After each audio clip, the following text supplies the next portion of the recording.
로마서 8장 1절에서 11절까지 말씀을 교독합니다. 그러므로 이제 그리스도 예수 안에 있는 자에게는 결코 정죄함이 없나니 이는 그리스도 예수 안에 있는 생명의 성령의 법이 죄와 사망의 법에서 너를 해방하였습니다.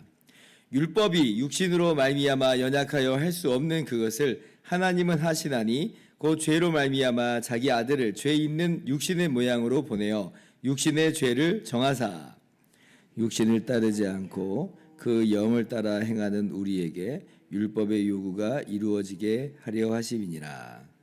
육신을 따르는 자는 육신의 일을, 영을 따르는 자는 영의 일을 생각하나니 육신의 생각은 사망이요 영의 생각은 생명과 평안이니라. 육신의 생각은 하나님과 원수가 되나니 이는 하나님의 법에 굴복하지 아니할 뿐 아니라 할 수도 없습니다. 육신에 있는 자들은 하나님을 기쁘시게 할 수 없느니라. 만일 너희 속에 하나님의 영이 거하시면 너희가 육신에 있지 아니하고 영에 있나니 누구든지 그리스도의 영이 없으면 그리스도의 사람이 아니라. 또 그리스도께서 너희 안에 계시면 몸은 죄로 말미암아 죽은 것이나 영은 의로 말미암아 살아있는 것이니라. 같이요. 예수를 죽은 자 가운데서 살리신 이의 영이 너희 안에 거하시면 그리스도 예수를 죽은 자 가운데서 살리신 이가 너희 안에 거하시는 그의 영으로 말미암아 너희 죽을 몸도 살리시리라. 아멘. 할렐루야. 하나님의 크신 은혜와 평강이 오늘도 변함없이 여러분 가운데 가득 넘치기를 주님의 이름으로 축원합니다. 어제 우리가 이 로마서 7장 24절 말씀 보면서 오호라 나는 공고한 사람이로다. 이 사망의 몸에서 누가 나를 건져내랴. 우리도 바울사도와 함께 탄식을 했었죠. 왜냐하면 우리가 분명히 성령으로 말미암아 그리스도와 연합하여 한 몸을 이루었지만 그래서 죄에 대해서 죽은 자고 하나님에 대해서 산 자가 되었지만 그러나 우리의 삶을 돌아보면 이 땅에서 살아가는 동안 우리가 얼마나 많이 죄악 가운데 살아가는지 우리의 죽은 그 옛자가 여전히 죄와 결탁하여서 분명히 죽었지만 그럼에도 불구하고 이 땅에 있는 동안에는 정말 최후의 바락과도 같이 악취를 풍겨내는 그 현장 속에서 우리가 얼마나 그 안에서 정말 갈등과 번뇌와 고민을 갖는지 모른다 그랬어요. 우리의 마음은 정말 그래서 하나님의 법을 기뻐하고 하나님의 뜻대로 살아가지만 그러나 또 한편으로는 정말 우리가 우리의 이 죽은 이 옛자의 이 한 모습으로서 이 세상을 즐거워하고 이 세상 따라가는 사람의 모습이 얼마나 많은지 몰라요. 그러니까 이 둘 안에서 얼마나 우리 안에 부대낌이 있는 것인지 오호라 나는 공고한 사람이로다 이렇게 우리가 부르짖는다라고 그랬잖아요. 그러나 우리가 본질적으로 알아야 되는 건 뭐냐라고 할 때 옛자가 그렇게 우리로 하여금 죄와 결탁해서 죄짓게 하는 정말 그런 모습으로 여전히 존재하지만 우리는 근본적으로 뭐라고 그랬어요? 그리스도 예수 안에서 새 자, 새 본성, 새 피조물이 됐다고 그랬어요. 그래서 25절에 그러나 우리 주 예수 그리스도로 말미암아 하나님께 감사하리로다 그랬어요. 옛자는 죽었어요. 정말 그대로만 한다면 우리는 마찬가지로 정말 사망에서 벗어날 수 없는 그런 이 영원한 심판에서 벗어날 수 없는 그런 존재였지만 그러나 우리 구주 예수 그리스도로 말미암아 하나님께 감사하리로다. 왜냐?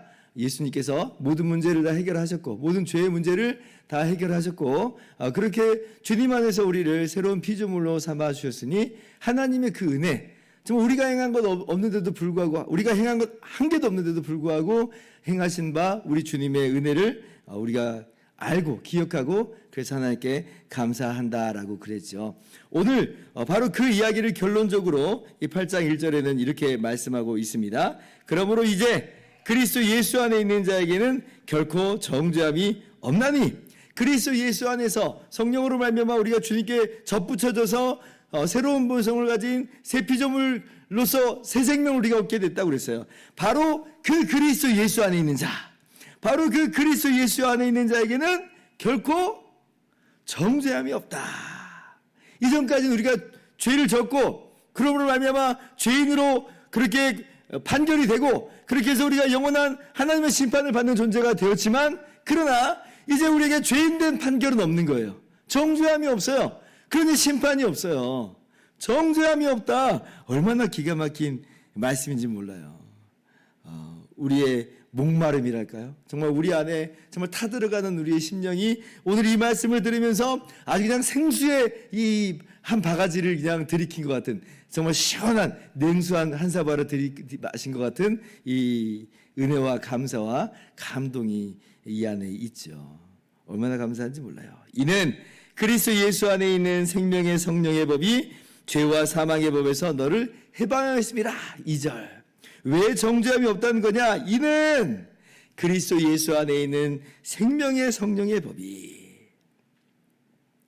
생명을 주시는 성령께서 우리를 그리스도께 접붙이심으로 정말 그 놀라운 신비한 그 원리가 우리 안에 작동하여서, 그러므로 우리는 예수님 안에 있기 때문에 모든 죄 문제가 다 해결된 자로서 그렇게 나타나는 것이고 간주가 되는 것이고, 그러므로 말미암아 정죄함이 없다. 우리가 그래서 거저 의롭다함을 받는다 그랬잖아요. 예수님 안에서 예수님을 믿는 자는 거저 의롭다함을 받는다.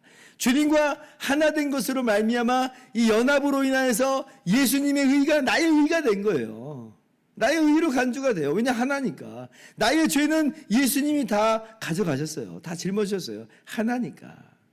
그러니까 우리의 죄가 되신 예수님, 그리고 주님의 의가 나의 의가 됐으니 어찌 정죄함이 있을 수 있겠습니까? 정말 기가 막힌 은혜가 그리스도 예수 안에 있는 우리에게 주어진 줄을 믿으셨으면 좋겠어요. 그러므로 아담으로부터 이오는 원죄로부터 말미암은 정죄함 없습니다. 우리가 아담 안에서 다 죄인으로 간주가 되었고, 아담이 우리의 인류의 대표가 되어서, 그죠? 그리고 그 안에서 우리가 부패한 본성으로서 이 땅 가운데 나타난다 그랬어요. 이걸 원죄라고 그랬어요. 그런데 이제 우리는 아담이 우리의 대표가 아니에요. 예수님이 우리의 대표세요. 우리가 예수님을 믿음으로 말미암아 성령께서 우리를 주님께 접붙이심으로 우리가 예수님을 머리로 하는 새 인류가 된 거예요. 새로운 피조물이 됐어요. 성령께서 우리를 그리스도께 접붙이심으로 새 시대가 펼쳐져 버린 거예요. 그래서 더 이상 아담이랑 이제 상관이 없는 겁니다. 그러니까 아담 안에서 우리를 정죄했던 것, 우리가 함께 죄인으로 나타났던 것이 이제는 예수 그리스도 안에서 의롭다 하는 것으로 나타나는 것이에요. 원죄로 말미암은 정죄함 결코 없습니다. 어떠한 정죄함도 없어요. 우리의 자범죄로 말미암은 정죄함이요? 그것도 없어요. 우리가 이 악한 이 옛자의 모습 속에서 죄를 짓는 것은 우리의 이 땅 가운데 살아가는 동안 우리의 모습이기도 하지만, 그죠? 우리가 짓는 죄니까. 그러나 그 모든 죄값도 예수님께서 십자가에서 다 해결하여 주셨거든요. 그래서 우리의 자범죄로 말미암는 정죄함도, 그로 말미암는 심판도 없다는 것입니다. 왜냐하면 예수님이 우리와 하나가 되셨거든요. 아까도 말씀드린 것처럼 우리의 죄가 예수님의 죄로 그렇게 전가되었고, 예수님의 의가 우리의 의로 전가되었으니, 이 연합으로 말미암는 전가가 있으니 우리의 자범죄로 말미암는 모든 죄값도 다 해결된 거예요. 그리고 무엇보다도 주님께서, 우리가 주님과 연합했다라고 할 때 주님께서 십자가에서 죽으심으로 우리가 주님과 함께 죽었다 그랬죠. 로마서 6장 2절 보면 우리가 주님과 함께 죽은 자가 되었고 장사 지낸 바 됐다 그랬어요. 그러면 죽은 자가 짓는 죄인데 이미 죽음으로 다 끝나버린 거 아니에요? 그죠? 이미 우리는 이 주님과 연합함으로 말미암아 주님 안에서 죽은 자로서 우리가 짓는 죄도 이미 다 해결된 겁니다. 왜냐하면 죽어버렸기 때문에 우리는 새로운 본성, 본질적으로 새로운 본성이므로 우리에게는 정죄함이 없다는 것을 여러분이 꼭 기억하셨으면 좋겠어요. 그러니 오늘 이 말씀이 얼마나 우리에게 감사가 되고 감격이 되는지 몰라요. 더 이상 정죄함이 없다. 어떠한 정죄함이 없다. 결코 정죄함이 없다. 믿으시기 바랍니다. 네, 우리의 모든 죄, 우리의 존재로서 지은 모든 죄, 과거와 현재와 미래의 모든 죄까지도 나라고 하는 이 존재가 지금 모든 죄는 이미 예수님 안에서 완전하게 다 해결됐어요. 왜냐하면 우리가 주님과 연합하여서 한 몸이 되었고 예수님이 우리의 대표가 되셨기 때문에 그렇습니다. 더불어서 우리가 정죄함이 없는 것은 우리가 이제 새로운 본성으로서 새 본성의 삶을 살 때에 이것은 하나님이 기뻐하시는 삶을 사는 것이기 때문에 우리에게 결코 정죄함이 없는 겁니다. 정죄할 수가 없는 거죠. 왜냐하면 우리가 새 본성으로서 하나님의 법을 즐거워하면서 하나님의 뜻대로 살아간 사람들이 된 것인데요. 자, 3절 이하를 보세요. 율법이 육신으로 말미암아 연약하여 할 수 없는 그것을 하나님은 하시나니, 그러죠. 율법이 육신으로 말미암아 연약하여 할 수 없는 것이 무엇이에요? 율법이 물론 우리로 하여금 죄를 깨닫게 하고 정죄하는 기능도 하지만 한편으로 율법은 생명을 주는 율법이었잖아요. 원래는 하나님의 선하신 뜻이 무엇인지를 알게 하는 것이 바로 율법이었잖아요. 하나님의 성품의 반영이었어요. 근데 율법이 못합니다. 왜 못하냐면 우리 육신이 죄악 덩어리였기 때문에 못했거든요. 그런데 하나님은 하세요. 어떻게 하시게 됐냐면 예수님께서 우리의 모든 죄를 짊어지고 십자가에서 죽으심으로 죄를 심판하셨어요. 우리를 주님 안에서 새로운 피조물로 이 새로운 존재로서 거듭나게 하셨어요. 그러므로 우리가 우리의 새로운 본성으로서 나아가는 바는 뭐냐? 우리의 이 새로운 본성은 하나님의 법을 즐거워해요. 하나님의 법을 순종하면서 따라갑니다. 옛자의 삶은 있지만 우리의 본질이 새자라고 그랬잖아요. 새자는 새 본성의 방향이라고 하는 게 있는데 그건 뭐냐면 하나님의 법을 즐거워하는 거예요. 그래서 율법이 말씀하는 바를 즐거이 따라가요. 왜냐하면 이미 본성이 바뀌었어요. 마음이 바뀌었어요. 영이 바뀌어버린 거예요. 영이 살아난 거거든요. 새 생명으로서. 그러니 결코 정죄함이 있을 수가 없는 것은 우리가 그 길을 기쁨으로 따라가고 있기 때문에 그렇습니다. 그래서 또 결코 정죄함이 없다라고 그러는 거예요. 그래서 오늘 우리의 또 삶을 돌아보면서 야 그래 우리가 새롭게 거듭난 자이니 우리 안에 하나님의 법을 기뻐하는 바가 있으니 우리가 오늘도 그렇게 살아가야겠다라고 다짐하면서 나갈 수 있는 저와 여러분들 되기를 바랍니다. 자, 그런데 이제 관건이 하나 있죠. 관건은 뭐냐면 아니 그러면 정말로 내가 성령으로 말미암아 예수님께 접붙여진 게 맞느냐, 성령으로 말미암아 내가 예수님과 한 몸 된 게 맞느냐, 이게 관건이잖아요. 그죠? 어때요? 성령으로 말미암아 내가 주님과 하나가 됐습니까? 성령으로 말미암아 내가 정말 주님께 접붙여졌나요? 주님이 우리의 머리가 되고 우리가 주님의 몸이 됐나요? 맞아요. 자, 오늘 말씀이 그것을 우리에게 분명히 말씀하고 있죠. 자, 9절부터 보세요. 만일 너희 속에 하나님의 성령이 거하시면 너희가 육신에 있지 아니하고 영에 있나니 누구든지 그리스도의 영이 없으면 그리스도의 사람이 아니라. 자, 보세요. 누구든지 그리스도의 영, 성령이 없으면 그리스도의 사람이 아니라는 거예요. 성령이 없는데 그리스도의 사람일 리는 없습니다. 그런 법은 없습니다. 오직 두 가지밖에 없어요. 성령이 있어서 그리스도의 사람이든지 아니면 성령이 없어서 그리스도의 사람이 아니든지예요. 둘밖에 없는 거예요. 그러면 내가 성령이 내 안에 계신 바, 그래서 그리스도의 사람이라는 걸 어떻게 하느냐라고 할 때 15절을 보세요.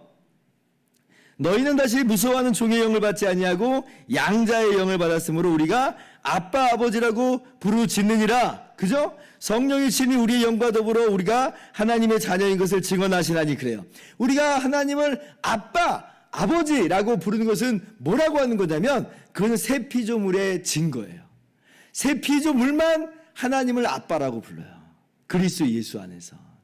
내가 그래서 하나님을 아빠, 아버지라고 부르는 것은 이것은 성령이 우리 가운데 계시는 바요, 우리로 하여금 예수님과 하나 되게 하신 바예요. 그래서 우리가 아들 되신 예수님 안에서 하나님을 향해서 아빠라고 부르는 거예요. 내가 아빠라고 부르는 건 굉장한 역사예요. 이건 성령님의 역사고 성령이 우리 가운데 거하시는 확실한 증거입니다. 성령으로 말미암아 우리가 그리스도와 하나 됐다라고 하는 것을 분명히 나타내주는 증거가 되는 거예요. 증명이 되는 거예요. 고린도전서 12장 3절도 동일한 걸 말씀하시죠. 제가 읽어볼게요. 하나님의 영으로 말하는 자는 누구든지 예수를 저주할 자라 하지 아니하고 또 성령으로 아니하고는 누구든지 예수를 주라 할 수 없느니라. 성령으로 아니하고는 예수를 주라 할 수 없느니라. 우리가 예수님을 나의 주, 나의 머리, 나의 대표라고 분명히 고백해요. 어떻게 그렇게 된 거예요? 성령으로 말미암아.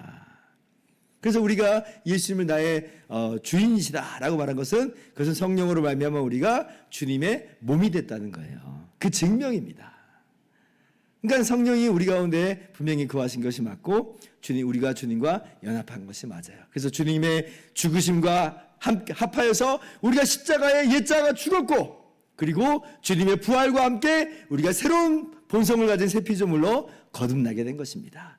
이 감격 속에서 이야 결코 정죄함이 없어, 난 새 피조물이야 라고 하는 것을 기억하면서 성령으로 오늘도 행하는 저와 여러분들 되기를 주님의 이름으로 축원합니다. 기도하겠습니다.